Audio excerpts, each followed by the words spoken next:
Kala dua sekjen Partai Nasdem tersandung korupsi. Sebelum menonton tayangan video ini dan memberi pendapat Anda di kolom komentar, diharapkan Anda menonton sampai selesai guna memahami isi berita ini.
Keputusan Kejaksaan Agung atau Kejagung menetapkan Menteri Komunikasi dan Informatika Menkominfo Johnny G. Plate sebagai tersangka kasus dugaan korupsi Best Transceiver Station atau BTS 4G Bakti Kemenkominfo, menambah daftar Sekretariat Jenderal Partai Nasdem yang tersandung perkara rasuah. Johnny menjadi sekjen Partai Nasdem kedua setelah Patrice Rio Capella yang terlibat perkara korupsi. Menurut Kejagung, Plate diduga terlibat dalam kasus dugaan korupsi proyek Best Transceiver Station atau BTS 4G dan infrastruktur pendukung paket 1, 2, 3, 4, dan 5 pada Badan Elektabilitas Telekomunikasi dan Informasi atau Bakti di Kementerian Komunikasi dan Informatika tahun 2020 hingga 2022. Sebelum ditetapkan sebagai tersangka, Johnny dan adiknya Gregorius Alex Plate sempat 2 kali diperiksa sebagai saksi terkait kasus itu. Johnny ditetapkan sebagai tersangka setelah menjalani pemeriksaan ketika oleh penyidik Jaksa Agung Muda Tindak Pidana Kasus atau Jampitsus Kejagung pada hari ini, Rabu 17 Mei 2023. Johnny sudah menjalani 2 kali pemeriksaan sebagai saksi dalam kasus itu, yakni pada 14 Februari 2023 dan 15 Maret 2023. Setelah ditetapkan sebagai tersangka, Johnny lantas dibawa keluar dari gedung Bundar Kejagung dan mengenakan rompi tahanan berwarna merah muda. Penyidik Kejagung juga sempat menggeledah mobil dinas yang digunakan oleh Johnny.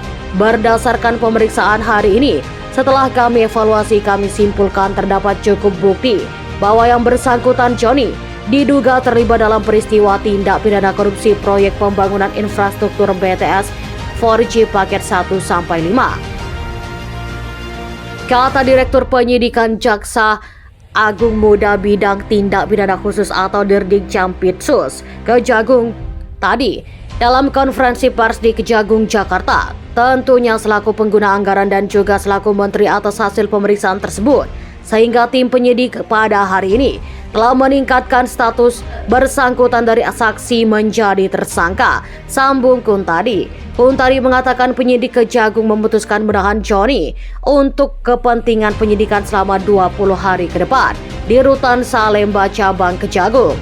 Menurut perhitungan negara, mengalami kerugian sebesar 8 triliun rupiah dalam kasus itu. Berdasarkan semua yang kami lakukan dan berdasarkan bukti yang kami peroleh, kami telah menyampaikan kepada Pak Jaksa Agung. Kami menyimpulkan terdapat kerugian keuangan negara sebesar 8 triliun 32 miliar 84 juta 133.765 rupiah.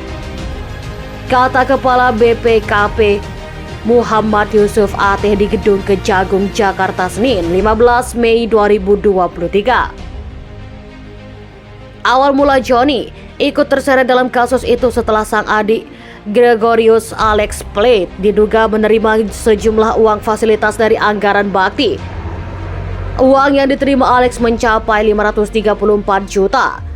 Tapi yang jelas itu dana dari bakti, apakah terkait proyek ini atau tidak Yang kami tahu itu diambil dari anggaran bakti, kata Direktur Penyidikan Jaksa Agung Muda Bidang Tindak Pidana Kasus Dirdik Jampitsus Kejagung Kuntadi dalam konferensi pers di Kejagung, Jakarta, Rabu 15 Maret 2023. Kuntadi masih belum memberi pernyataan atau penjelasan lanjutan soal aliran dana bakti terhadap adik Johnny Plate itu, sebab hal itu masih menjadi materi penyidikan.